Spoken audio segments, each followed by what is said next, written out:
you have lost the business once before, will a lender see that as a negative? I was trying to wait for the green light. Very good question. If you've lost a business, that may be a lesson learned. It depends on how you lost the business, right? So if you've lost a business and you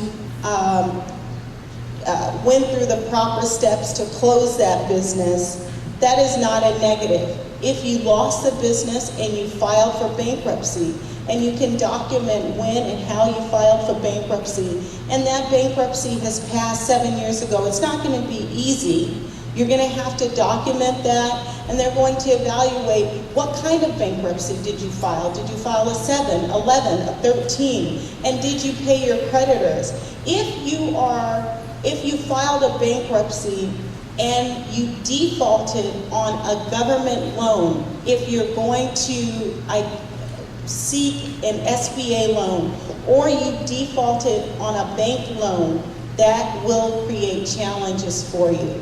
So make sure you get good counsel if you're trying to dissolve a business and you have to file for bankruptcy.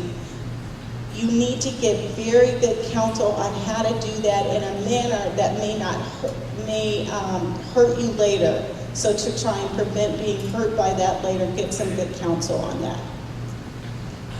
I don't know that much about financing because I don't believe in debt.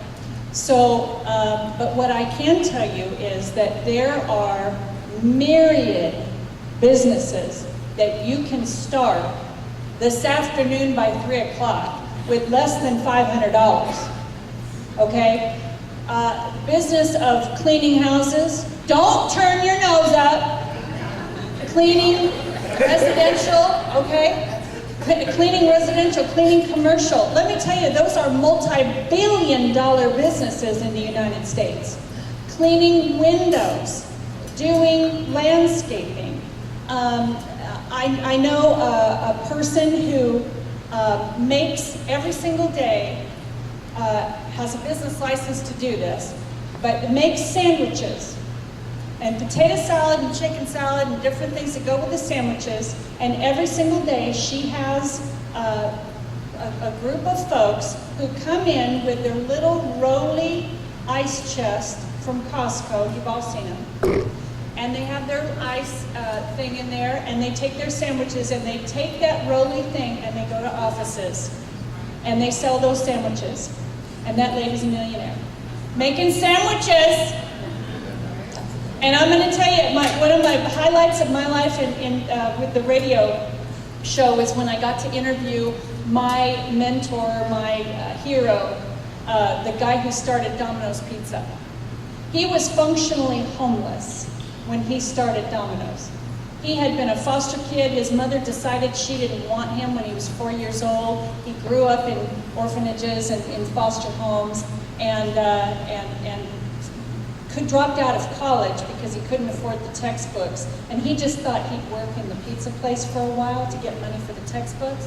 And by the time he sold his company, he had created over 30,000 jobs and a business all over the world. So don't tell me that you don't want to work in fast food or something like that, because it can work for you. Okay, so speaking of mentors, how do you pick a good mentor? For me, I pick a good mentor based on someone who has my same values. So I choose mentors who I believe have a heart for ministry, even in business. And I think that that's really critical. If I have a lot of great people around me who are very, very smart, but when I can't see a heart for ministry and they're driven by things that don't drive me as much, by the prosperity first versus faith first, that is not a key mentor for me. So one of my mentors is a woman who I learned from in college. I went to Cal, and she was one of the first African-American administrators on the campus. And she would tell us on campus, you know, when she came to the campus, she'd see across the room someone who looked across the campus, someone who looked like her, and say, hey, over there. She made a connection with that person. And then her values were so, I embraced her values because she was so connected to her faith and making sure that she connected other people. And she was good at what she did. She was very smart, and I was very attracted to that. So mentors for me have my same values and have a lot of gifts and talents in the areas that I seek to be gifted in.